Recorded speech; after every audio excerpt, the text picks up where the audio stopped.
A Polícia Federal concluiu a investigação sobre o assassinato do indigenista Bruno Pereira e do jornalista Dom Phillips, mas não encontrou ligação política com o crime. Nos últimos 2 anos, mais de 10 pessoas foram indiciadas pelo duplo homicídio. Investigações indicavam uma possível conexão entre políticos locais e Rubens Dário, conhecido como Colômbia, que é acusado de ser o mandante do crime. Uma reportagem do Metrópolis, publicada em março, revelou que os investigadores estavam analisando as doações de campanha de Colômbia. Havia suspeitas de que o dinheiro obtido com a pesca ilegal estava sendo usado para financiar campanhas políticas na região do Vale do Javari, onde Bruno e Dom foram assassinados em junho de 2022. Bruno era servidor da Fundação Nacional dos Povos Indígenas, a FUNAI, e estaria atrapalhando a atuação da organização criminosa na região. Mesmo o grupo criminoso liderado por Rubens Dário também é acusado de ter matado o servidor da FUNAI, Maxiel Pereira dos Santos, em setembro de 2019. Em agosto deste ano, houve uma troca do delegado responsável por essa investigação e o inquérito foi concluído, contando apenas com os indiciamentos já realizados até então. A parte que investiga possíveis ligações políticas com os acusados ainda não foi finalizada. A reportagem buscou um posicionamento da Polícia Federal e do Ministério Público Federal sobre o caso, mas não obteve resposta até a publicação da matéria. O espaço segue aberto.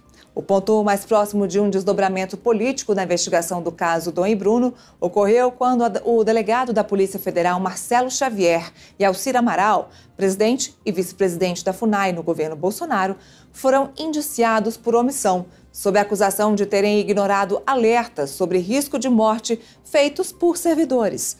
Na semana passada, o senador Omar Aziz, que faz parte da base do governo Lula, afirmou que existe uma versão nacional sobre o crime relacionando os assassinatos a uma organização criminosa, mas que, na verdade, teriam sido cometidos por um pescador ilegal que se sentiu humilhado por um funcionário da FUNAI.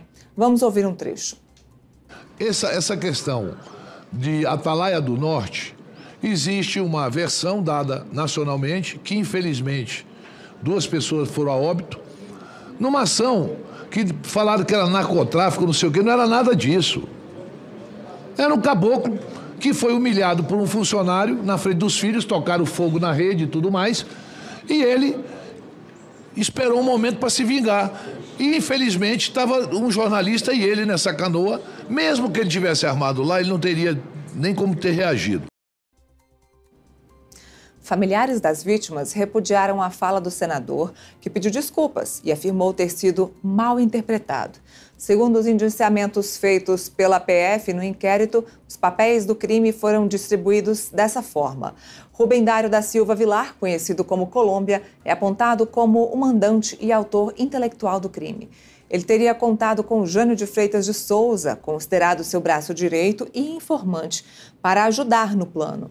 Os executores supostamente seriam Amarildo da Costa de Oliveira, chamado de Pelado, Jefferson da Silva Lima, conhecido como Pelado Dadinha, e Ozenei da Costa de Oliveira, chamado de dos Santos, que é irmão de Amarildo.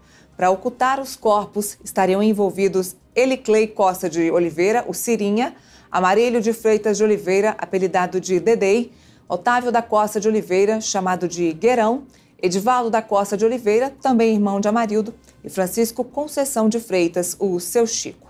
Segundo um inquérito, além da execução de Dom e Bruno, Amarildo e Jefferson, que confessaram o crime, também teriam auxiliado na ocultação dos cadáveres e respondem pelo crime de corrupção de menores. Em relação aos executores do crime, desembargadores da Justiça Federal de Tabatinga concluíram que não há provas concretas da participação de Ozenei da Costa nos homicídios. Por isso, ele foi liberado com monitoramento por tornozeleira eletrônica, enquanto os outros suspeitos, Amarildo e Jefferson, permanecem presos.